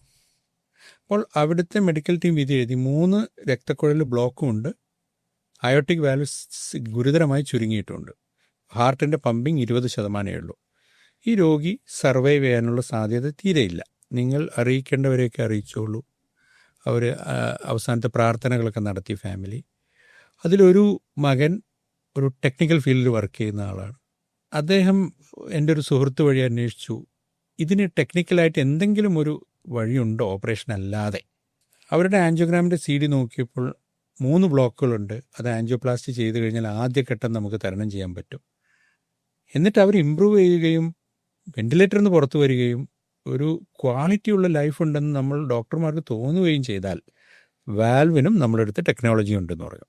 ബ്ലോക്കുകൾ നീക്കി നല്ലൊരു ആരോഗ്യസ്ഥിതിയിലേക്ക് വരികയാണെങ്കിൽ വാൽവിന് നമുക്ക് ചികിത്സിക്കാൻ പറ്റും എന്നുള്ളത് ഞങ്ങൾ ചർച്ച ചെയ്തു. അവരെ വെന്റിലേറ്ററിൽ തന്നെ എൻ്റെ ആശുപത്രിയിലേക്ക് മാറ്റുകയും ഘട്ടം ഘട്ടമായിട്ട് ആൻജിയോപ്ലാസ്റ്റി ചെയ്യുകയും ചെയ്തു. അവർ 1 മാസം എടുത്ത് അവർ റിക്കവർ ചെയ്യാൻ. 1 മാസത്തിന് ശേഷം അവർ മുമ്പ് ചെയ്തിരുന്ന ആക്ടിവിറ്റിയൊക്കെ ചെയ്തു. പക്ഷേ കുറച്ച് ലക്ഷണങ്ങളും കൂടെ, കുറച്ച് കിതപ്പും കൂടെ ബാക്കിയുണ്ടായിരുന്നു. അത് അയോട്ടിക് വാൽവിൻ്റെ കാരണമായിരുന്നു. 1 മാസത്തിന് ശേഷം അവരെ ടാവി ചെയ്ത് 2 ആഴ്ചയുടെ ഉള്ളിൽ അവർ പൂർണ്ണമായിട്ടും മുമ്പ് ചെയ്തിരുന്ന അതേ ശാരീരിക ആക്ടിവിറ്റികളൊക്കെ ചെയ്യാൻ തുടങ്ങി. അവർക്കൊരു തോട്ടമുണ്ട്. അവരുടെ ആ തോട്ടം ഒരു ദിവസത്തിലെ ലക്ഷ്യം തന്നെ അവർക്ക് ആ തോട്ടം പരിപാലിക്കാമെന്ന്. അവരിപ്പോഴും അവരുടെ തോട്ടം പരിപാലിച്ച് തന്നെ വർഷത്തിലൊരിക്കൽ എന്നെ വന്ന് കാണുന്നുണ്ട്. ഹൃദയാരോഗ്യമായിട്ട് ബന്ധപ്പെടുത്തിക്കൊണ്ട് നമ്മൾ എപ്പോഴും പറഞ്ഞു വെക്കുന്ന ഒരു കാര്യം മലയാളികളുടെ ഡയറ്റാണ്. അപ്പം അതിൽ തന്നെ മലയാളികൾ ഉപയോഗിക്കുന്ന ഓയിലിനെ കുറിച്ച് സ്ഥിരമായിട്ട് പറഞ്ഞു കേൾക്കാറുണ്ട്. അപ്പം വെളിച്ചെണ്ണ ഹൃദയത്തിന് നല്ലതാണെന്ന് ഒരു പക്ഷമുണ്ട്, എന്നാൽ വെളിച്ചെണ്ണ വളരെ മോശമാണെന്ന് പറയുന്ന മറ്റൊരു പക്ഷമുണ്ട്. ഇതിൽ ഉള്ള വാസ്തവം എന്താണ്? വളരെ വൈകാരികമായിട്ടുള്ളൊരു ടോപ്പിക്കാണ് വെളിച്ചെണ്ണ. ആദ്യം ഡയറ്റിനെ കുറിച്ച് പറയുമ്പോൾ നമുക്ക് ഒരു ഡയറ്റിന് കുറേ ഹിസ്റ്ററി ഉണ്ട്. എങ്ങനെയാണ് ഒരു ഹാർട്ടിൻ്റെ അസുഖം കണ്ടെത്തിയത്, ഇങ്ങനൊരു അസുഖം ഉണ്ടായതിന് ഭക്ഷണവുമായിട്ട് എന്താണ് ബന്ധം എന്ന് കണ്ടെത്തിയതിന് കുറേ ചരിത്രമുണ്ട്. അപ്പോൾ ഇനീഷ്യലി കുറേ പോപ്പുലേഷൻ സ്റ്റഡീസ് നടത്തിയിരുന്നു. ഫ്രാമിംഗ്ഹാം ഹാർട്ട് സ്റ്റഡി എന്നൊക്കെ പറഞ്ഞിട്ട് കുറേ വലിയ എക്സ്റ്റെൻസീവായിട്ടുള്ള പഠനങ്ങൾ നടത്തിയതിൽ നിന്നാണ്, കഴിഞ്ഞ നൂറ്റാണ്ടിൽ നടത്തിയതിൽ നിന്നാണ് ഈ ഒരു ചില റിസ്ക് ഫാക്ടേഴ്സിനെ ഇതുകൊണ്ടാണിത് വന്നതെന്ന് കണ്ടെത്തിയത്. അങ്ങനെ ഭക്ഷണത്തിൽ ഏതാണ് ഏറ്റവും ഐഡിയൽ ഭക്ഷണം എന്നുള്ളതിനെക്കുറിച്ചുള്ള ചർച്ചകൾ വന്നപ്പോഴാണ് ഈ സമീകൃത ആഹാരം, ബാലൻസ്ഡ് ഡയറ്റിനെ കുറിച്ച് വരുന്നത്. സോ ബാലൻസ്ഡ് ഡയറ്റിൽ നമുക്ക് കാലറി തരുന്ന കാർബോഹൈഡ്രേറ്റ്, കൊഴുപ്പ്, പ്രോട്ടീൻ, ഈ 3-ൽ ഇതിൻ്റെ ബാലൻസ് എത്രയാണ് വേണ്ടതെന്നുള്ളതാണ് ഇപ്പോഴത്തെ ചർച്ച. എന്നും അതൊരു ചർച്ചാ വിഷയമായിരുന്നു. ട്രഡീഷണലി ഇന്ത്യൻ ഫുഡിൽ ഓയിൽ വളരെ കൂടുതലാണ്, സീഡ് ഓയിലുകൾ കൂടുതലാണ്. അത് നല്ലതല്ല, അതിൽ യാതൊരു സംശയമില്ല. ഏത് ഓയിലായാലും കുറച്ചേ പറ്റൂ. ട്രഡീഷണലി ഇന്ത്യൻ ഫുഡിൽ കാർബോഹൈഡ്രേറ്റിൻ്റെ ഇതും കൂടുതലാണ്. നമ്മൾ അരിയുടെ അളവ് വളരെ കൂടുതലാണ്, അതും കുറച്ചേ പറ്റൂ, അതിൽ സംശയമില്ല. പലപ്പോഴും ഹൃദ്രോഗത്തിൻ്റെ ഒരു എപ്പിഡമിക്, ഇത്രയും അസുഖം വരുന്നത് ശരിക്കും ഈ ഒരു ഇൻഡസ്ട്രിയലൈസേഷൻ വന്നതിന് ശേഷമാണെന്ന് പറയാറുണ്ട്. ബേസിക്കലി പഞ്ചസാര ഫാക്ടറികളിൽ വന്ന് അതിൻ്റെ ഒരു 20-30 വർഷം കഴിഞ്ഞതിന് ശേഷമാണ് ഇത് വരുന്നതെന്നുള്ളത് പറയും. അപ്പോൾ പ്രധാനമായിട്ടും പ്രോസസ്ഡ് ഫുഡിലേക്ക് പോയിരുന്നത്, അതിൽ നിന്നും മടങ്ങി വന്നേ പറ്റൂ. നാച്ചുറൽ ഫുഡായേ പറ്റൂ. സിന്തറ്റിക് ഫുഡിൽ, പ്രോസസ്ഡ് ഫുഡിൽ, ട്രാൻസ്ഫാറ്റ് അടങ്ങിയ ഫുഡിൽ ഡെഫിനറ്റ്ലി ബാഡ് എലിമെൻറ്റ്സ് ഉണ്ട്, അതിൽ യാതൊരു സംശയമില്ല. അത് നമ്മൾ മാറ്റിയേ പറ്റും. ഇനി എണ്ണയിലേക്ക് വരുമ്പോൾ മെഡിറ്ററേനിയൻ ഡയറ്റിലാണ് ഏറ്റവും ഹെൽത്തി ആയിട്ട് നമ്മൾ പറയുന്നത്. ഒരു മാതൃക ഡയറ്റായിട്ട് ഒലീവ് എണ്ണയും ഒലീവ് ഓയിലും ഒലീവ് എണ്ണയും ഒലീവ് പഴങ്ങളും അതുപോലെ കുറേ ഇലകളും ഫ്രൂട്ട്സും പഴവർഗ്ഗങ്ങളും നന്നായിട്ടും മത്സ്യം കഴിക്കുന്നവരാണെങ്കിൽ മത്സ്യം, ലീൻ വൈറ്റ് മീറ്റ് ലൈക്ക് തൊലിയില്ലാത്ത ചിക്കൻ്റെ മീറ്റ്, ഇതൊക്കെ കൂടുതൽ പ്രാധാന്യം കൊടുത്തുള്ള ഒരു ഭക്ഷണ രീതിയാണ് ഏറ്റവും ആരോഗ്യകരം. അതിൽ യാതൊരു തർക്കവുമില്ല. ഒരു വ്യക്തിയുടെ ഫിസിക്കൽ ആക്ടിവിറ്റിക്കനുസരിച്ചും അവരുടെ മറ്റ് ഘടകങ്ങൾക്കനുസരിച്ചിട്ടാണ് ഇതിൻ്റെ ഒരു ബാലൻസ് നമ്മൾ പലപ്പോഴും അഡ്വൈസ് ചെയ്യാറുള്ളത്. ഓയിൽ ഫ്രൈ ആയിട്ടുള്ള കാര്യങ്ങളെല്ലാം നമ്മൾ വർജിച്ചേ പറ്റൂ. വളരെ നമ്മുടെ നാട്ടിൽ, പ്രത്യേകിച്ചും എൻ്റെ ജില്ലയിൽ, നന്നായിട്ട് ഓയിൽ ബേസ്ഡ് ആയിട്ടുള്ള ഫുഡിൻ്റെ സ്റ്റോളുകളുടെ ഒരു പ്രളയമാണ്. ഞാൻ OPDയിൽ വരുന്ന എല്ലാ രോഗികളോടും പറയുന്ന ഒരു കാര്യം, എണ്ണക്കടികൾ കുറയ്ക്കൂ എന്നുള്ളതാണ്. കാരണം അതിൻ്റെ അളവ് വളരെയധികം കൂടിയിട്ടുണ്ട്. ഫിസിക്കൽ ആക്ടിവിറ്റി വളരെ കുറഞ്ഞിട്ടുണ്ട്. ഇപ്പോൾ എല്ലാ ഓയിലുകളെയും നമ്മൾ ഈ സാച്ചുറേറ്റഡും അൺസാച്ചുറേറ്റഡും ഫാറ്റി ആസിഡ് വെച്ചിട്ട് മാപ്പ് ചെയ്യുകയാണെങ്കിൽ, ഒരു ഓയിൽ ഫാറ്റി ആസിഡുകൾ ആണ് നമുക്ക് വേണ്ടത്. എസെൻഷ്യൽ ഫാറ്റി ആസിഡുകളുണ്ട്. അൺസാച്ചുറേറ്റഡ്, പൂരകങ്ങളല്ലാത്ത, കെമിക്കലി പൂരകങ്ങളല്ലാത്ത ഫാറ്റി ആസിഡ്, കെമിക്കലി പൂരകങ്ങളായിട്ടുള്ള ഫാറ്റി ആസിഡ്. അപ്പോൾ സയൻറ്റിഫിക്കലി ഈ പൂരകങ്ങളായ ഫാറ്റി ആസിഡ്, അതായത് saturated fatty acid, trans fatty acid, അത് അൺഹെൽത്തിയാണ്, അത് നമുക്ക് നല്ലതല്ല. കൂടുതൽ അൺസാച്ചുറേറ്റഡ് ഫാറ്റി ആസിഡുകൾ അടങ്ങിയ ഫുഡാണ് കൂടുതൽ. ഉദാഹരണത്തിന് മത്സ്യം, കടൽ മത്സ്യം. എഗെയിൻ ഇമ്പോർട്ടൻ്റ് കാര്യം എന്താണ്? കടൽ മത്സ്യത്തിലെ എണ്ണയുടെ ഗുണം നമുക്ക് ഏറ്റവും കിട്ടണമെങ്കിൽ അതിനെ ഡാമേജ് ചെയ്യാതെ, എണ്ണയിലിട്ട് വറുക്കാതെ, അധികം തേങ്ങയിലിട്ട് വറുക്കാതെ, വളരെ സിമ്പിളായി സ്റ്റീം ചെയ്തിട്ടോ ലളിതമായ കറികൾ വെച്ചിട്ടോ വേണം ചെയ്യാൻ വേണ്ടിയിട്ട്, അല്ലെങ്കിൽ അതിൻ്റെ ക്വാളിറ്റി പോവുകയാണ്. സാച്ചുറേറ്റഡ് ഫാറ്റി ആസിഡ് കുറഞ്ഞ ഓയിലുകളുടെ ഇത് എടുക്കുമ്പോൾ ഒലീവ് ഓയിലിനാണ് ഏറ്റവും ഹെൽത്തി ആയിട്ടുള്ള സാധനം. ഒലീവ് ഓയിലിനാണ് ഏറ്റവും ടോപ്പ് സ്ഥാനം. പിന്നെ മറ്റൊരു കാര്യം നമ്മൾ അറിയേണ്ടത്, ഏത് എണ്ണയായി കഴിഞ്ഞാലും ബോയിലിംഗ് പോയിന്റിലേക്ക് എത്തിക്കഴിഞ്ഞാൽ അതിലെ പൂരകങ്ങളല്ലാത്ത അൺസാച്ചുറേറ്റഡ് ഫാറ്റി ആസിഡൊക്കെ ഫാറ്റി ആസിഡ് ആവും. ഒരു പ്രാവശ്യം തിളച്ച എണ്ണ, അത് ഒലീവ് ഓയിലായാലും വെളിച്ചെണ്ണയായാലും മറ്റേത് ഓയിലായാലും ഗുണമില്ലാത്ത എണ്ണയാണ്. ഒരു പ്രാവശ്യം തിളപ്പിച്ച എണ്ണ കഴിയുന്നതും ഒഴിവാക്കുക എന്നുള്ളതാണ് ഉത്തമം. ഇനി വെളിച്ചെണ്ണയിലേക്ക് വരികയാണെങ്കിൽ, വെളിച്ചെണ്ണയിൽ അൺസാച്ചുറേറ്റഡ് നല്ല ഫാറ്റി ആസിഡുകൾ വളരെ നന്നായിട്ടുണ്ട്. പക്ഷേ സാച്ചുറേറ്റഡ് ഫാറ്റി ആസിഡിൻ്റെ അളവും വെളിച്ചെണ്ണയിൽ നന്നായിട്ടുണ്ട്. അപ്പോൾ ഇതൊരു മിക്സാണ്. വെളിച്ചെണ്ണ ആക്ച്വലി സ്പീക്കിംഗ് വളരെ ന്യൂട്രീഷ്യസ് ആയിട്ടുള്ള ഒരു ഫുഡാണ്. ഒരു വളരുന്ന പ്രായത്തിൽ വളരെ നല്ല സാധനമാണ് വെളിച്ചെണ്ണ, അതിൽ യാതൊരു സംശയമില്ല. എനിക്ക് 40 വയസ്സായിട്ടുണ്ടെങ്കിൽ എൻ്റെ ഡെയിലി അലവൻസ് ഇത്ര ഫാറ്റ് എനിക്ക് പാടുള്ളൂ. ആ ഫാറ്റിൻ്റെ 30% കണ്ടൻറ്റ് മാത്രമേ പൂരകങ്ങളായിട്ടുള്ള ഫാറ്റെന്ന് വരാൻ പാടുള്ളൂ. അതിൻ്റെ അർത്ഥം ഞാൻ ആ പ്രായമാകുമ്പോഴേക്ക് റെഡ് മീറ്റിൽ നിന്നുള്ള ഫാറ്റ്, ഇതുപോലത്തെ പൂരകങ്ങളായ ഫാറ്റുള്ള ബട്ടർ, വെളിച്ചെണ്ണ, മറ്റെണ്ണകൾ, ഇതിൽ നിന്നുള്ള ഫാറ്റിൻ്റെ അളവ് ഗണ്യമായി കുറച്ചേ പറ്റൂ. അപ്പം അതുകൊണ്ടാണ് എണ്ണകൾ ആ പ്രായത്തിൽ കുറച്ചേ പറ്റൂ. വെളിച്ചെണ്ണയിൽ കൊഴുപ്പുണ്ടോ എന്നുള്ള ക്വസ്റ്റ്യന് ഡയറക്റ്റ് ആൻസർ യെസ്. വെളിച്ചെണ്ണയിൽ സാച്ചുറേറ്റഡ് ഫാറ്റുണ്ട്, വെളിച്ചെണ്ണയിൽ അൺസാച്ചുറേറ്റഡ് നല്ല ഫാറ്റും ഉണ്ട്. സോ വെളിച്ചെണ്ണ വില്ലനല്ല, വെളിച്ചെണ്ണ വേണ്ടത് തന്നെയാണ്. പ്രായമാകുമ്പോഴും കുറഞ്ഞ അളവിൽ തിളപ്പിക്കാതെ ഉപയോഗിക്കുന്ന വെളിച്ചെണ്ണയ്ക്ക് കുഴപ്പമില്ല. ഇപ്പം ഇതുപോലെ തന്നെ പറയുന്ന മറ്റൊരു കാര്യം, പൊറോട്ട, ബീഫ് തുടങ്ങിയ അതിൻ്റെ ഒരു കൾച്ചറാണ് കേരളത്തിൽ. ഇപ്പോൾ പൊതുവായിട്ട് ഇപ്പം ഓഫ് ലേറ്റ് അറേബ്യൻ ഫുഡിൻ്റെ ഒരു സീസണാണ്. അതിലിപ്പം കുഴിമന്തി പോലുള്ള ആഹാരങ്ങളുണ്ട്, ബിരിയാണി. അപ്പം മലയാളി പുറത്തുനിന്ന് പോയി ഭക്ഷണം കഴിക്കുന്ന ശീലത്തെ പറ്റി ഡോക്ടർക്ക് ആസ് എ കാർഡിയോളജിസ്റ്റ് എന്താ പറയാനുള്ളത്? ഇതിൽ 2 കാര്യങ്ങൾ നമ്മൾ ശ്രദ്ധിക്കേണ്ടതെന്ന് വെച്ചാൽ, നമ്മൾ എവിടെ പോയി ഭക്ഷണം കഴിക്കുകയാണെങ്കിൽ നമ്മൾ ചൂസ് ചെയ്യേണ്ട ഫുഡുകളും കൂടി ഉണ്ട്. അതിൽ നമ്മൾ ധാരാളം സാലഡ്സും ഇലകൾ, പഴവർഗ്ഗങ്ങൾ അടങ്ങിയ ഫുഡ് എവിടെ പോയാലും നമ്മൾ സെലക്ട് ചെയ്യണം. പ്രിസർവേറ്റീവുകൾ അടങ്ങിയിട്ടുള്ള ഫുഡാണ്. അപ്പോൾ ഒരു ഭക്ഷണ പദാർത്ഥത്തിൻ്റെ ഷെൽഫ് ലൈഫ് കൂട്ടാൻ അതിൽ പലതും ആഡ് ചെയ്യും. അത് ഫുഡ് ടെക്നോളജിയിൽ പഠിക്കുന്ന എല്ലാവർക്കും അറിയാം. അത് എന്തായാലും ആഡ് ചെയ്യും. അപ്പോൾ അതിന് നമുക്ക് നമ്മുടെ സിസ്റ്റം പെർമിറ്റ് ചെയ്യുന്ന അളവിൽ കുറേ കാര്യങ്ങളുണ്ട്. പക്ഷേ പെർമിറ്റ് ചെയ്യാത്ത രീതിയിലും ഉപയോഗിച്ച ഫുഡ് സ്റ്റോർഡ് ഫുഡിലുണ്ടാവാം. അത് വെച്ചിട്ടായിരിക്കാം നിങ്ങൾക്ക് ഹോട്ടലിൽ നിന്ന് കിട്ടുന്നത്. നമ്മൾ വീട്ടിൽ ഒരിക്കലും നമ്മളൊരു പഴകിയ പദാർത്ഥം കൊണ്ട് ഭക്ഷണം ഉണ്ടാക്കില്ല. നമ്മൾ എപ്പോഴും ഫ്രഷായിട്ട് ഫുഡ് കഴിക്കാൻ ഇഷ്ടപ്പെടുന്ന ആൾക്കാരാണ് മലയാളികൾ. നമ്മുടെ തലമുറയൊക്കെ വളർന്നത് തന്നെ നമ്മുടെ മത്സ്യം ഡെയിലി മോർണിംഗിൽ വീടിൻ്റെ മുറ്റത്ത് എത്തുന്ന രൂപത്തിലാണ് നമ്മൾ വളർന്നത്.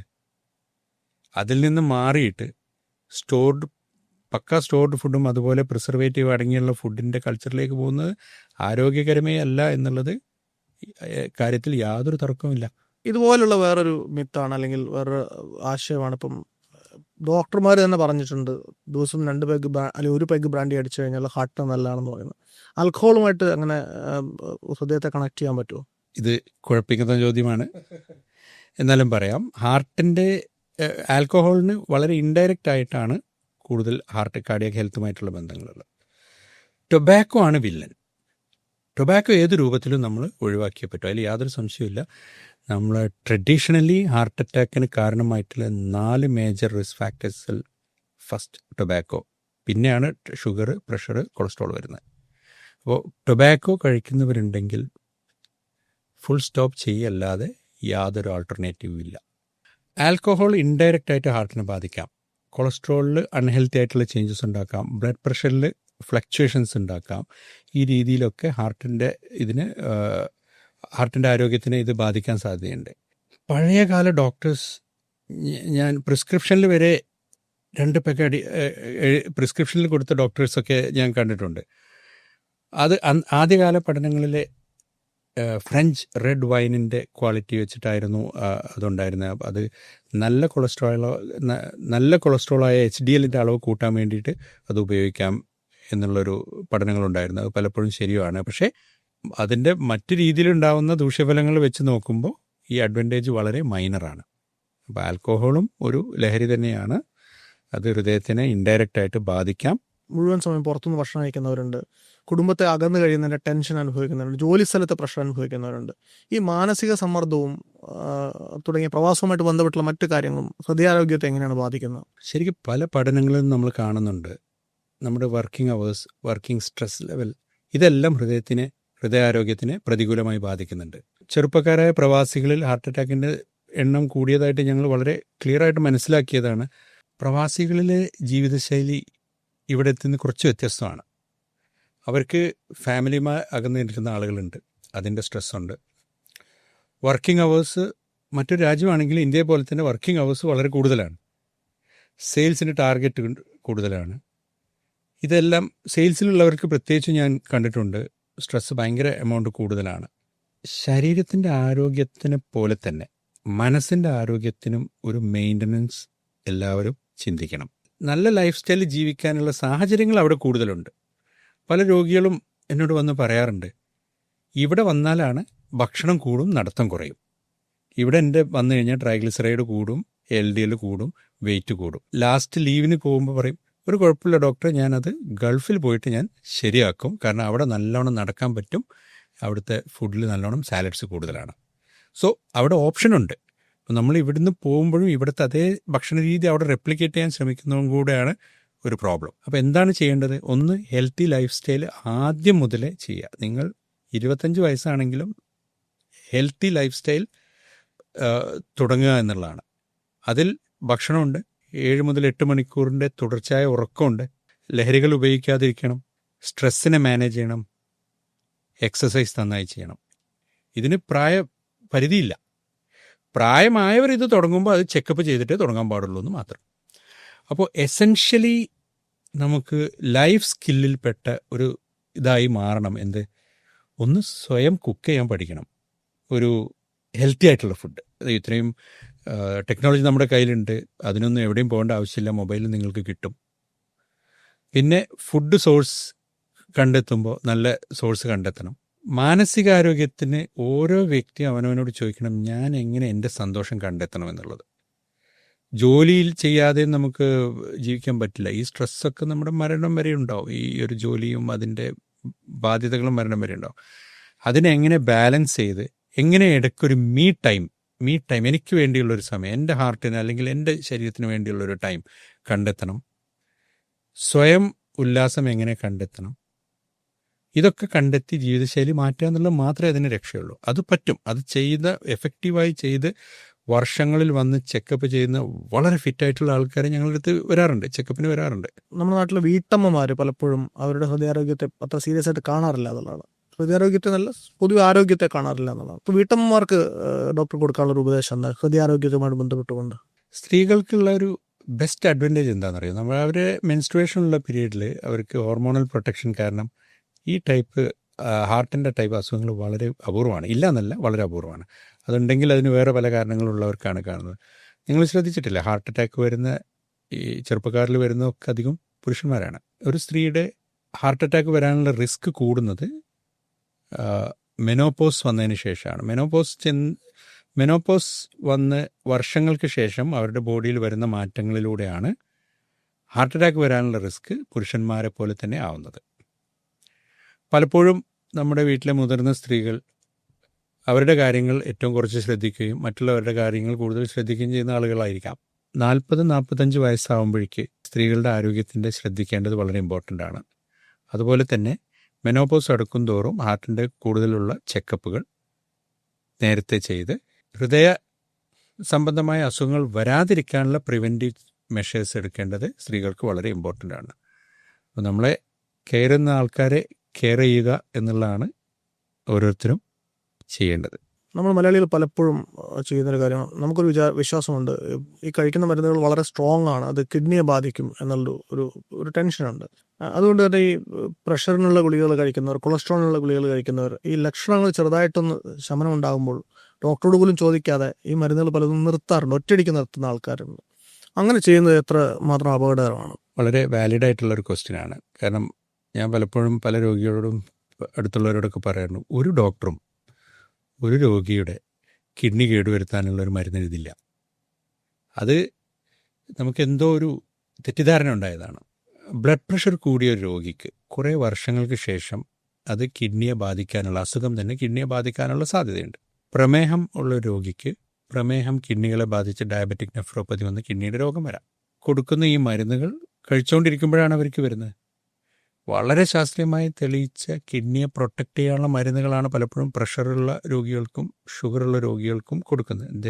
They have Reno protective effects. അപ്പോൾ ചികിത്സിക്കാത്ത ഒരു രോഗിക്ക് 10 വർഷം കൊണ്ട് വരേണ്ട ആ കിഡ്നിയുടെ അസുഖം ചികിത്സിക്കുന്ന രോഗിക്ക് 20 വർഷത്തിന് ശേഷമായിരിക്കും വരിക. പക്ഷെ ആ രോഗിയുടെ ആംഗിൾ എന്താണ്, ഞാനിത് മരുന്ന് 20 കൊല്ലം കഴിച്ചു, അതോടുകൂടി എൻ്റെ കിഡ്നിയൊക്കെ പോയി എന്നുള്ളതാണ് അതിൽ ഇത് വരിക. ആക്ച്വലി സംഭവിക്കുന്നത് ഇതാണ്, ഈ ട്രീറ്റ്മെൻറ്റ് കഴിച്ചതുകൊണ്ടാണ് ഈ ഇത്രയും വർഷം പ്രമേഹം ഉണ്ടായിട്ട് പോലും കോംപ്ലിക്കേഷൻ ഇല്ലാതെ നമുക്ക് പിടിച്ചു നിൽക്കാൻ പറ്റുക.